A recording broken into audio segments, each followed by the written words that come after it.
Les écrans tactiles et les innovations stupides qui ont pourri nos voitures. Ouais, t'as bien entendu.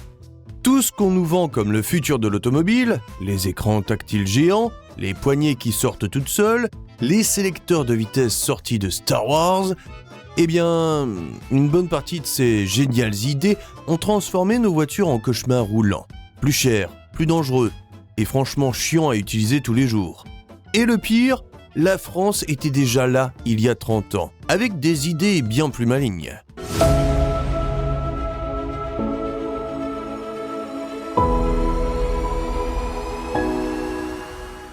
Aujourd'hui, on va voir comment tout a dérapé. C'est parti. La France était déjà là. Si tu es fan de voitures, tu sais déjà une chose. Les Français ont toujours été dingues d'innovation. Citroën nous a balancé l'hydropneumatique et le volant monobranche pendant que le reste du monde tâtonnait encore avec des freins à tambour. Mais ce que presque personne ne retient, c'est que la France a été le premier pays d'Europe à caser un vrai écran tactile couleur dans une voiture de série. 15 ans avant que Tesla ne fasse de ça une mode. D'ailleurs, en 2004, Venturi a même doublé Tesla avec la Fétiche, la toute première sportive électrique à cockpit 100% tactile, 8 ans avant le Model S. Seulement 25 caisses à 500 000 € l'unité, mais la France était déjà là. On embarque pour un tour du monde des idées les plus folles, les plus géniales, et parfois carrément les plus risquées que les constructeurs français, allemands, américains, coréens, enfin bref tout le monde, nous ont collés, pas sous le capot, mais dans l'habitacle au nom du futur. On part de l'écran tactile, et on va voir comment toute une génération d'innovations pseudo-high-tech a transformé et parfois pourri nos voitures. Parce que l'histoire qui démarre avec un Buick de 1986 et une Peugeot de 1991 finit 35 ans plus tard avec presque toutes les nouvelles caisses de la planète qui ressemblent à un smartphone sur roue. Attache ta ceinture, nous retournons là où tout a commencé. Chapitre 1, 1986. L'Amérique invente l'écran tactile. Et le rate. 1986. L'Amérique frappe en premier. Voici la Buick Riviera, la toute première voiture au monde avec un écran tactile. Fabriquée en 1986, son centre de contrôle graphique futuriste remplaçait plus de 80 commandes physiques. Les graphiques étaient si avancés que l'icône du ventilateur tournait à des vitesses différentes selon le réglage de la clim. Tu pouvais monter ou baisser le son de la chaîne hi-fi, ajuster l'équilibre ou l'équalisateur graphique. Les données de trajet avaient leur propre écran. Il y avait même des jauges électroniques. Touche une nouvelle Buick Riviera et elle te touche en retour. La Riviera était des années en avance sur son temps. Peut-être trop. Le magazine Influent Car and Driver lui a collé une critique assassine. L'écran tactile est censé transformer un trajet au 7-Eleven en odyssée spatiale, mais la réalité du centre de contrôle graphique est une mauvaise blague. C'était capricieux, distrayant et bien plus lent que les commandes physiques qui remplaçaient. Les clients, visiblement, n'ont pas suivi. Les chiffres de production ont chuté en piqué. 3 ans plus tard, l'écran tactile a été viré de la Riviera. Chapitre 2, 1991, la France réplique. Et rate aussi. Mais l'idée n'est pas restée enterrée. 5 ans plus tard, en 1991, la France contre-attaque. La Peugeot 605 Système Visu, le premier écran tactile couleur en série en Europe.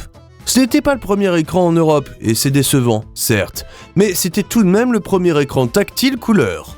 Rien à voir avec les écrans gris monotones qu'on retrouve dans toutes les autres voitures de luxe. Les journalistes français perdent la tête. Les proprios découvrent vite que c'est illisible au soleil et inutilisable avec des gants en hiver à Lyon. 2 ans après, l'option disparaît du catalogue sans tambour ni trompette. Entre 1991 et 2012, les constructeurs bricolent surtout avec des écrans non tactiles commandés par molette et joystick, avant de replonger dans le tout tactile avec le chapitre 3, 2012. Elon change tout. Vous l'aurez sans doute deviné, la réponse est Tesla. Finalement, les écrans tactiles et les voitures font un retour en force. Cette fois, ils sont accompagnés d'une avalanche d'autres fonctionnalités censées réinventer la conduite. Des poignées high-tech difficiles à repérer et à utiliser, quasi inutiles par grand froid, sur les Range Rover Velar, DS7 Crossback, Tesla Cybertruck. Des sélecteurs de vitesse tout droit sortis de Star Wars. Livré avec une vidéo explicative de 4 minutes, sphère de cristal Genesis, toggle Peugeot 3008, molette cachée Renault, Mégane E-Tech, stock monostable Mercedes, bouton à tirer GMC, twist stock Volkswagen ID4. De nombreux modèles récents ont été dépouillés de leurs boutons, leviers et molettes. Ils dépendent autant des mises à jour logicielles que d'une ingénierie solide. Des preuves montrent que certaines de ces voitures ne sont pas seulement plus galères à utiliser, elles sont moins sûres. Et ta caisse pourrait en faire partie. Confirmé. Et je me dis, je veux désactiver le freinage régénératif. Bon, peut-être pas l'éteindre, mais au moins le réduire comme avant. Et cette option a disparu. Du coup, je descends ces routes de montagne raides partant glissant. La voiture qui essaie de freiner en régénérant à chaque fois que je lâche l'accélérateur. Et je me dis, je vais éteindre ça, et ce n'était pas là. Dans cette vidéo, on va plonger dans les fonctionnalités les plus absurdes des voitures modernes. Ce que ça veut vraiment dire qu'elles soient bourrées de capteurs, et pourquoi certains choix de design sont franchement dangereux. Le mariage entre voitures et tech de pointe n'est pas nouveau. Les systèmes de divertissement embarqués évoluent depuis les années 1930. Radio AM, FM, cassettes, CD, même des platines vinyles. Mais au début des années 2000, les intérieurs de voitures commencent à changer de manière radicale. Et en 2012, une caisse en particulier change tout. Voici la Tesla Model S. À sa sortie, c'était un bond géant pour les électriques. Car & Drive salue son autonomie, son accélération et sa vitesse max. Inhabituellement, la Model S est conçue presque entièrement autour d'un énorme écran tactile de 17 pouces. Environ 4 à 6 fois la taille de petits écrans typiques des voitures de l'époque. Ce fut une sensation. Tesla lance une folie pour les designs minimalistes et numériques. Au-delà de l'enthousiasme, les écrans tactiles sont aussi moins chers et plus efficaces à fabriquer que les commandes physiques. Et depuis 2018, toutes les nouvelles voitures vendues aux US et en Europe doivent avoir une caméra de recul, ce qui force les constructeurs à caser un écran dans le tableau de bord. Certains experts voient un lien direct avec l'essor des écrans tactiles. Quoi qu'il en soit, l'approche software first de Tesla, à la sauce Silicon Valley, semblait unique. L'entreprise dévoilait ses nouvelles caisses comme Apple sur ses iPhones. Même si Tesla n'était pas la première à mettre un écran tactile dans une voiture, pour beaucoup, l'avenir semblait enfin là. Soudain, le reste de l'industrie devait rattraper son retard. Pour ne pas se faire distancer, les boîtes devaient changer de vitesse. Malheureusement, avec pas mal d'autres trucs, changer de vitesse allait devenir vraiment confus. Chapitre 4, c'est pas juste chiant, c'est dangereux. À partir du moment où on a décidé que la voiture était un logiciel roulant, les écrans tactiles ont tout contaminé. Même les commandes les plus simples ont été repensées comme des gadgets numériques. Félicitations! Voici ton nouveau Range Rover Velar 2017 ou ta DS7 Crossback 2023 avec ses poignées fantômes. Tu vas adorer la conduite. Mais d'abord, il faut entrer. Où sont les poignées? Plus haut, regarde. Il faut un peu de finesse. D'abord, appuie sur ce petit bouton et la poignée sort. C'est pas si dur. Mais tu devras peut-être expliquer la manip à tes passagers.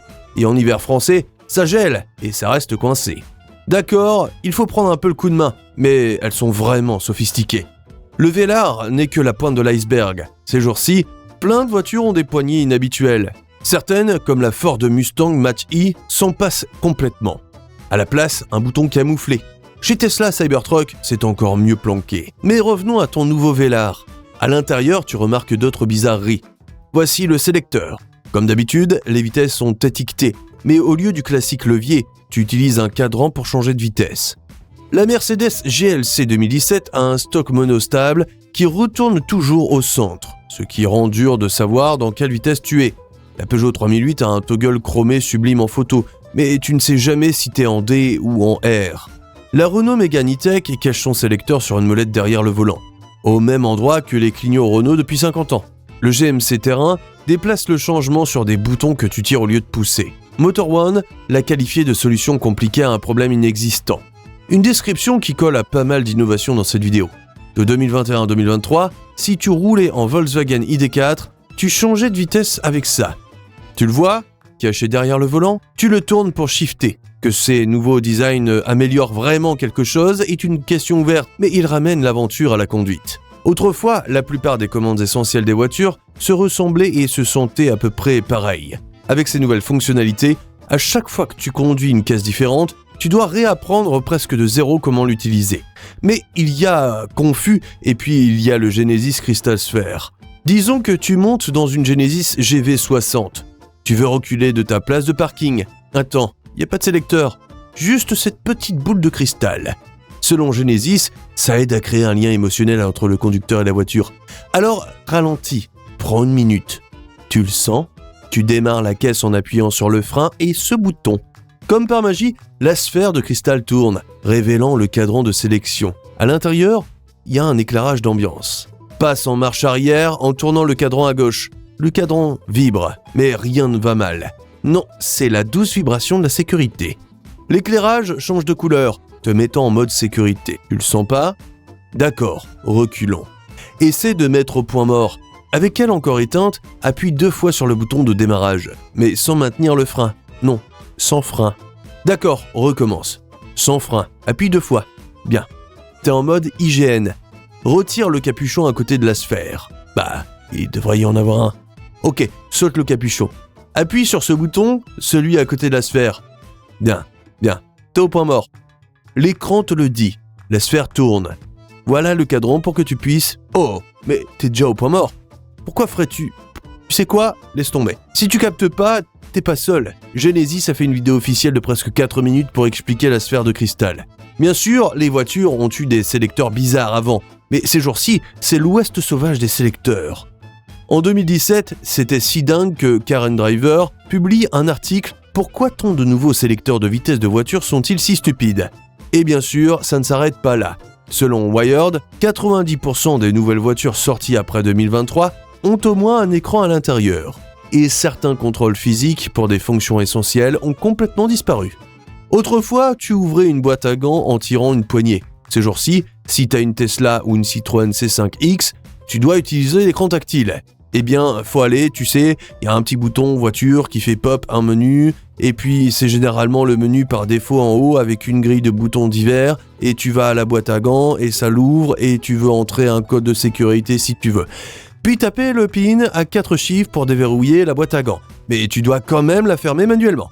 À mesure que les voitures modernes deviennent de plus en plus tech-based, certains fabricants explorent de les traiter comme du software en vendant des mises à jour ou des abonnements. En 2022, BMW annonce que certaines fonctionnalités ne seraient disponibles que par abonnement. Par exemple, pour utiliser les sièges chauffants, les clients britanniques devraient payer 15 livres par mois. Fin 2023, BMW lâche l'idée à cause du faible intérêt des clients. Chapitre 5, les premiers retours en arrière. Mais c'est pas juste ta caisse et qui sait quoi sur tes préférences sexuelles. Certaines fonctionnalités modernes sont juste dangereuses. Voici le col de Kwakala Mountain près de Vancouver, Canada. Et voici Queen Duffy. Il possède une Tesla Model Y 2022 qu'il conduit sur le col pour des trips vers l'intérieur de la Colombie-Britannique. Il nous a raconté ses expériences. C'est un col de montagne élevé. Il a souvent un temps pourri, brouillard, neige lourde. Ces situations demandent toute ton attention, mais en conditions enneigées, les feux de croisement de la Model Y peuvent aveugler le conducteur. Et les éteindre en roulant, c'est un vrai cauchemar. Ouais, les phares auto continuent de s'allumer. Ils se désactivent quand ils sentent une caisse devant. Donc parfois, ils s'éteignent si on se rapproche d'un gros camion. Mais faut aller dans ce grand écran, faut aller dans les fonctions voiture, faut aller dans les phares et éclairage, faut essayer de trouver les feux de croisement ou phares auto pour désactiver, et j'essaye de faire que ma femme à côté, tu sais, je lui parle à travers les écrans pour trouver ses options parce que j'essaie de me concentrer sur la conduite tout en étant aveuglé par ces feux de croisement dans une forte neige et brouillard. Si j'essaie moi-même, c'est un écran. Il n'y a pas de bouton physique, pas de mémoire musculaire, pas de retour haptique. Donc tu essaies de regarder les options sur un écran à faible contraste que tu peux pas toucher parce que la caisse est cahoteuse et ton doigt rebondit. Ces boutons sont petits. Il y a beaucoup de fonctionnalités de design vraiment frustrantes quand ils essaient d'empacter tant de software et contrôle dans un écran dans multiples menus. Je pense que c'est potentiellement dangereux. Duffy est un game designer et il n'est pas étranger à la tech. Et même les pros automobiles galèrent avec les innovations des nouvelles caisses. En 2024, Kelly Funkhauser prend la Rivian R1S, un SUV électrique, pour un test drive. Quand le trafic ralentit, elle check que le cruise adaptif, qui garde la caisse à distance des véhicules devant, est éteint. Ça nécessite de flic rapidement le sélecteur à côté du volant vers le haut. Mais Funkhauser tient le geste un poil trop longtemps, 2 secondes. Soudain, le SUV passe en marche arrière et commence à reculer vers les caisses derrière. Kelly Funkhauser est la directrice associée de la Tech Vehicle chez Consumer Reports et elle teste des caisses pour vivre. Et pourtant, même elle n'évite pas les accros d'utilisabilité qui viennent des changements rapides de design auto. Heureusement, l'expérience de Funkhauser était un quasi-accident. En juin 2016, l'acteur Anton Yelchin, qui jouait M. Tchekhov dans le reboot Star Trek de 2009, gare son Jeep Grand Cherokee sur une colline raide à l'extérieur de sa maison à Studio City en Californie. Le Jeep faisait partie de 1,1 million de véhicules rappelés par Fiat Chrysler des mois avant. C'était dû au sélecteur monostable, qui retourne toujours au centre. Ça rendait dur de savoir quelle vitesse était sélectionnée. Tandis que Yelchin marchait vers sa maison, le Jeep roule en arrière et le heurte, l'écrasant contre un pilier de briques et une clôture de sécurité. Il n'y a aucune preuve que le sélecteur monostable du Jeep soit responsable de la mort de Yelchin. Ses parents ont lancé une action pour mort injuste contre Fiat Chrysler, réglée hors tribunal. Mais une semaine après, la NHTSA conclut son enquête sur les sélecteurs et ça révèle un schéma inquiétant. 686 plaintes, 266 crashs ou feux et 68 blessures associées. Depuis le début des années 70, la tendance générale aux US a été une baisse des morts par véhicules motorisés. Mais autour de 2011, elle commence à grimper. En 2023 seul, il y a eu 45 000 morts par véhicule motorisé. C'est à peu près la population d'une ville entière. Le professeur David Strayer de l'Université de l'Utah, qui a étudié les systèmes infotainment et la distraction des conducteurs, a déclaré ça. Quelque chose se passe qui rend nos routes moins sûres. Et ça correspond à l'augmentation de la prévalence des téléphones cellulaires et des écrans tactiles et toute l'électronique dans les caisses. En 2020, l'association britannique de sécurité routière, I Am Road Smart, commande une étude sur l'impact d'Apple CarPlay sur les temps de réaction des conducteurs. Sur un circuit fermé, 2 groupes de 20 conducteurs font les tâches touchscreen en roulant. Un groupe avec Apple CarPlay, l'autre avec Android Auto. Ça trouve qu'en utilisant la voix et le touch control, les conducteurs galèrent bien plus à rester dans leur voie et maintenir une distance constante des véhicules devant. Quand quelque chose apparaît sur la route devant, ils réagissent plus de 50% plus lentement que d'habitude. Quand les conducteurs sélectionnent de la musique sur Spotify avec Touch Control, leurs temps de réaction sont même pires que dans des études précédentes sur le texto au volant.